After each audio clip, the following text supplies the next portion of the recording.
With every other asset on earth, anything else you can own, houses, gold, silver, commodities, stocks, bonds, when the price goes up, the supply increases. If I increase the price of any stock by a factor of 10, the company issues more stock. Of course.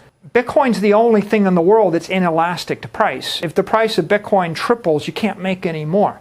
If the price goes up by a factor of a million, you can't make any more. In engineering, there's something called conservation of energy. And the whole point of conservation of energy is energy can either be made or destroyed. There has to be conservation of it. The mathematical metaphor, the mathematical analogy to that is proper math. 10 plus 10 equals 20. 2 plus 2 equals 4. If 10 plus 10 ever starts equaling 18, you got a problem. Yeah. If you have a swimming pool with a leak, if I have an electric system with a short circuit, if I have a leak in my engineering system, nothing works. Nothing in the world of ocean engineering, aeronautical engineering, electrical engineering, nothing works unless you respect conservation of energy. The problem with inflation is inflation does not respect conservation of energy. I've got a leak in the system. I've designed a currency which is not conservative.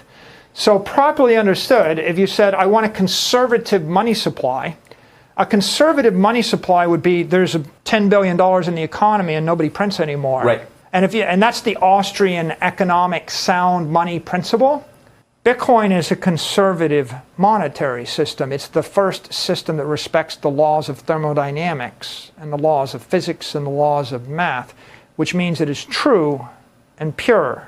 It has integrity. If you have integrity, if you have something which is true and pure and you have durability, then you can build a family around it, a life around it, a company around it, or a civilization around it. Steel is concentrated energy in metallic form. You ever walk in a steel plant and you look at the energy going into steel refining? Yeah. It's concentrated energy. The history of the human race is the civilization that channels energy most effectively always wins. Steel trumps iron. Iron trumps bronze. Bronze trumps rocks. Bows and arrows trump the guy with the spear. The guy with the spear beats the guy with the knife. It's always a matter. If you have air power, you beat land power. Sea power beats the army, and nuclear power trumps everybody. And so if I have steel, I have concentrated metallic energy. I can create a skyscraper punched up 100 stories in New York. How long will it last? 100 years. How long will a steel ship last? Longer than you will last, as long as it doesn't corrode. Wooden ships? Not so much. Wooden ships rot, right? You want to build a building and punch it up against gravity and hold it 100 years, you need concentrated energy. If you want to build a trust fund that'll last 100 years, how do you save $100,000 for 100 years and give it to your great-grandkids? You put it in the US dollar, you use 99% of your economic energy. You put it in gold, gold supply doubles every 30 years. The gold bankers keep inflating the gold. Maybe you lose 90% of your economic energy. But that would be a lucky happenstance because just about every country on earth seized the gold from their citizens in the last 100 years. Everybody, even the US, they take your gold. Yeah. So you want to save money for 100 years. You can't do it with the currency. You can't do it with gold. Which company is going to be around 100 years? You want to put $100,000 into real estate in Florida? Can you buy $100,000? Let's say you could. 2% tax, 4% maintenance fee, 4% of $100,000, $4,000 a year. Your money's not going to last 100 years. How do I preserve my property, which is economic energy, which is capital, which is money? How do I preserve that? I need something harder, more durable. I need a steel. I need an economic steel. Steel is concentrated metallic energy.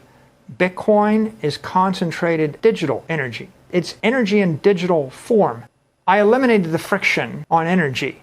What's the half-life of energy? If I take a megawatt of power and I sell it at 12 cents a kilowatt hour, I have about $1 million. Okay, I'll give you $1 million of electricity. How long can you hold it in a battery? You lose 2% a month. You can't hold it very long. You're going to lose 24% depletion rate in a battery of electricity. How do you send $1 million of electricity from New York to Tokyo? You can't. You can send electricity 500 miles over a power line, you'll lose 6%. Send it 10 times, you'll lose 60%. It doesn't move.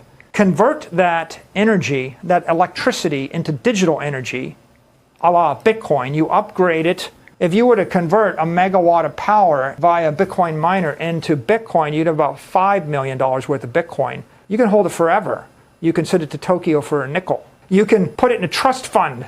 Bitcoin's going up 170% a year for a decade. The S&P 500 index is going up 14% a year on average for a decade.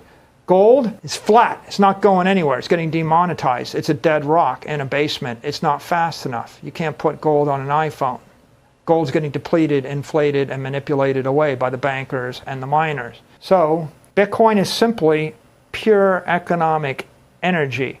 These engineers, Satoshi and all of Satoshi's compatriots, what they did is created an engineered monetary asset on an open, permissionless network that anybody could participate in. Any country, any company, any individual. You don't need a bank. You don't need to ask permission. It is the ultimate egalitarian system.